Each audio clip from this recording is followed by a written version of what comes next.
everybody, welcome back to Samsung in a Minute, the channel that trains you on your Samsung Galaxy devices in around 2 minutes. Today we're going to cover a few different tips when it comes to setting up your fingerprint on your Samsung Galaxy devices. So this was a question that was asked just a couple days ago, and there's a few of them that I have in my back pocket that I definitely want to share with you.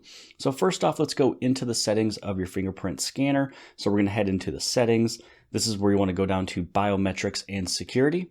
And then right over here, you can see fingerprints, and then you just put in your credentials. Once you're in there, let's say that you need to add up your fingerprint. So I already have my right one set up. So I'm just going to go through and set up my left. Now, the first way to really hold on to the phone is going to hold it like you would normally hold it, and then put your finger down, just like you would normally. So I usually do it about 3 times. Then I actually start rotating the device. Now this is just because you're trying to get it at different angles. Maybe your phone, you're about to slip to somebody else and your phone is upside down. So you want to set up like, hey, I'm going to put up my fingerprint so I can unlock my phone. So this is really the first trick to do when you are setting it up with just one fingerprint. So it might ask you to do like a full scan. So it just asks you to kind of move it around, and that's really all you would have to do to set up a fingerprint.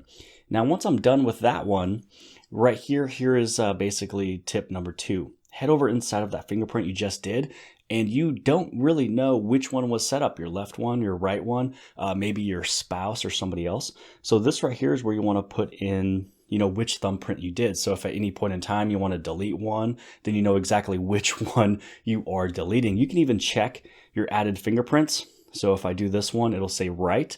Now, if I did not change that name, that might say fingerprint 1, and the other one might say fingerprint 2, just so I know for a fact, which one I did scan. Now, one more trick I do want to show you is if you do add in a fingerprint, another thing that you're also able to do is, let's say that you only want to have one fingerprint set up.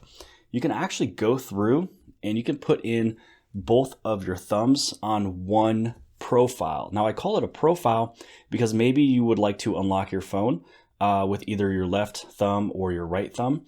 And you can also have maybe another person who is stored in your phone. So maybe a spouse or somebody else.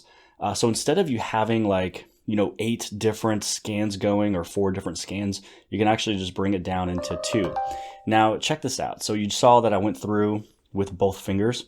So what I'm going to do here, so this is fingerprint 1. I'm going to just say both. Now, just to prove to you that this does work, I'm going to go through, I'm going to delete my right, I'm going to delete my left, and all that's left is that one that you just saw me do, which was for both fingerprints. So now when I go through, I hit on that button, put my thumb right there, it unlocks. I'm going to go right over here, put my thumb over here, and it unlocks, and it's super fast. And the nice thing about it is that it's one profile with 2 thumbs, so your phone has to go through less scans, which will be able to make it unlock pretty quick. But I hope you guys have liked this video. If you guys did, please give this thing a huge thumbs up. Don't forget to hit on subscribe. Subscribe right over here in the very bottom left-hand side. And if you like this video, then more than likely you'll also like this video. And I'll see you guys later. I got tons of soul, I'm a true collectible. Famous, so famous, #1 desirable. I do what I want, when I want, and how I want it. Leave you with the one in the air, that's how I roll. I got tons